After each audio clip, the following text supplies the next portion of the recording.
안녕하십니까. 세상 읽어주는 남자 이상훈입니다. 오늘은 AMD의 삼성 파운드리 활용 가능성에 대해서 한 말씀 드리겠습니다. 이 어떤 분야에서든 될 듯 하면서도 안 되는 게 있습니다. 이 삼성 파운드리 입장에서 그런 팹리스로 꼽히는 게 바로 AMD인데요. 삼성으로서는 엔비디아의 GPU 암페어를 8나노에서 만들어 본 경험이 있고, AP 중에서는 퀄컴의 최고 사양 AP라는 스냅드래곤 8 시리즈도 4나노에서 제작해 봤습니다. 엔비디아, 퀄컴 모두 TSMC 입장에서는 성골이라기보다는 육두품에 가까운 고객입니다. TSMC에 대한 로열티가 확실하다기보다는 시장 상황에 따라서 실리적인 선택을 내리는 메이저 팹리스가 엔비디아, 퀄컴인데요. 이 두 곳은 그래도 삼성이 칩을 만들어 본 레퍼런스가 있습니다. 물론 최근에는 엔비디아, 퀄컴의 주요 칩을 모두 TSMC에 내주는 등 삼성이 부진한 상황이지만, 그래도 한 번이라도 칩을 만들어 본 경험이 있기에 다시 칩을 탈환하는 것도 가능할 것입니다. 하지만 AMD는 좀 다른데요. 삼성은 단 한 번도 AMD의 CPU와 GPU를 만들어 보지 못했습니다. 그런 관점에서 AMD는 TSMC에 대한 충성도가 굉장한 팹리스로 분류할 수 있을 것입니다. 이 삼성 파운드리로서는 AMD 칩 물량을 유치할 수만 있다면 굉장히 센세이셔널한 이슈가 될 수밖에 없습니다. 그런 만큼 의미가 있는 고객이라는 뜻입니다. 그런데 최근 눈에 띄는 소식이 있었는데요.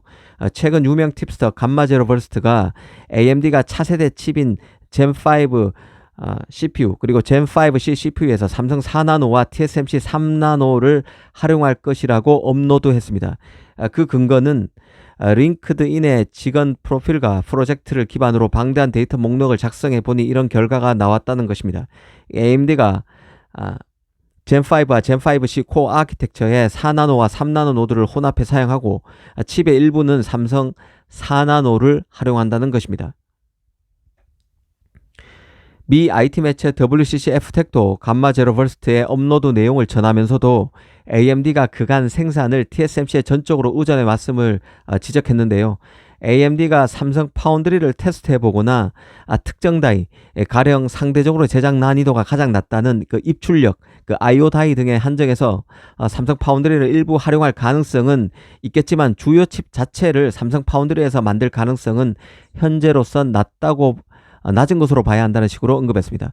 한마디로 AMD의 공식 발표 전까지는 팁스트가 전하는 루머 수준으로 이 소식을 받아들이는 게 낫다는 표현을 한 것입니다. 이번에 그 팁스트가 언급한 AMD의 젠5, 젠5C 핵심 아키텍처는 내년인 2024년부터 25년까지 판매될 CPU입니다. 소비자용인 그 라이젠 CPU, 서버용인 에픽 CPU가 그런 제품들인데요. 그런 만큼 아직은 시간을 두고 살펴보는 게 필요할 것 같습니다. 사실 개인적으로도 WCC F텍의 지적이 보다 객관적이라는 생각입니다. 이전에도 삼성이 AMD 칩을 수주했다는 소문은 무성했지만 실체가 공식적으로 드러난 것은 없기에 더더욱 그렇습니다. 이 냉정히 보면 AMD의 삼성 파운드리 링크는 해묵은 이슈 같은 측면이 강합니다. 이 공식적으로 확인되진 않았지만 AMD가 이미 삼성의 14나노를 통해서 칩을 만들고 있다는 소식도 지난해인 2022년 여름에 있었습니다. 삼성의 적대적인 대만의 디지타임스가 보도한 내용이기 때문에 신빙성이 다른 때보다 클 수 있다는 생각을 전해 들었었는데요. 공식적으로 확인되진 않았습니다. 이뿐만 아닌데요. 올 7월에도 유명 팁스터 코너가 AMD가 삼성 4나노 파운드리를 사용하기로 계약했다는 트윗을 올리기도 했습니다. 이번에 그 감마 제로 버스트가 삼성과 AMD의 4나노 링크설이 처음은 아니라는 얘기죠. 이번 AMD 수주권은 삼성이 4나노 칩을 수주했다는 것이고, 삼성이 4나노에서 큰 개선이 있었다는 소식이 있었기에 조금 더 살펴볼 필요가 있을 것 같습니다. 국내 증권사 같은 경우는 삼성 4나노 수율이 75%로 TSMC의 4나노 수율 80%에 육박했다는 보고서를 쓴 적이 있습니다. 그리고 애플 경영진 녹취록에서도 삼성의 4나노 수율이 장족의 발전을 거뒀다는 얘기가 있었습니다. 특히 삼성은 HPC 전문 노드인 SF4X를 처음으로 4나노에서 선보였죠. 이런 게 이전과는 달라진 점이라고 할 수 있을 것입니다. 특히 그 AMD의 위상도 잘 봐야 할 포인트인데요. TSMC 내 위상을 말하는 것입니다. AMD는 TSMC 고객 중에 애플에 이어서 2등, 3등 정도 하는 업체입니다. 애플이야 다 아시다시피 TSMC 매출의 25%를 차지하는 압도적인 VVIP 고객입니다. 하지만 그 AMD도 2등, 3등 정도 고객을 하는데요. X86 시장에서 인텔을 핀치로 몰아붙일 만큼 CPU 시장에서 성장했고 또 자일링스 인수 등으로 몸집을 불렸고 AI 붐으로 GPU까지 뜨면서 TSMC 매출 비중이 두 자릿수인 10%까지 올라선 상태입니다. TSMC에서 2위 고객으로 그간 어깨를 겨뤘던 AP업체 미디어텍 같은 경우는 스마트폰 시장 침체로 주춤한 상황이기 때문에 AMD의 TSMC 밀착이 더 부각돼 왔던 게 사실입니다. 하지만 가장 임박한 최근 상황만 놓고 보면 AMD도 녹록하지 않은 형편인데요. 먼저 TSMC에서 애플의 위상이 확고합니다. TSMC 3나노 1세대 노드인 N3를 90% 이상 생산 라인을 입도 선매할 만큼 애플에게 TSMC가 큰 고객인 것이죠. TSMC에게 애플이 큰 고객인 것이죠. 그리고 최근에는 한 반도체 전문지는 TSMC가 애플에게 3나노 수율이 70%가 될 때까지는 웨이퍼 장당 17,000달러를 밑도는 가격에 3나노 웨이퍼를 공급할 거란 얘기도 있었습니다. 그만큼 TSMC가 애플을 각별히 챙기고 있다는 뜻입니다. 그 AMD 입장에서 더 답답한 것은 애플뿐만 아니라 챗GPT 열풍으로 엔비디아마저 TSMC 내 비중이 크게 늘어나고 있다는 점에 있습니다. 엔비디아 같은 경우는 지금 상대적으로 TSMC 내에서 비중이 낮았었는데 지금 굉장히 커지고 있는 상황이죠.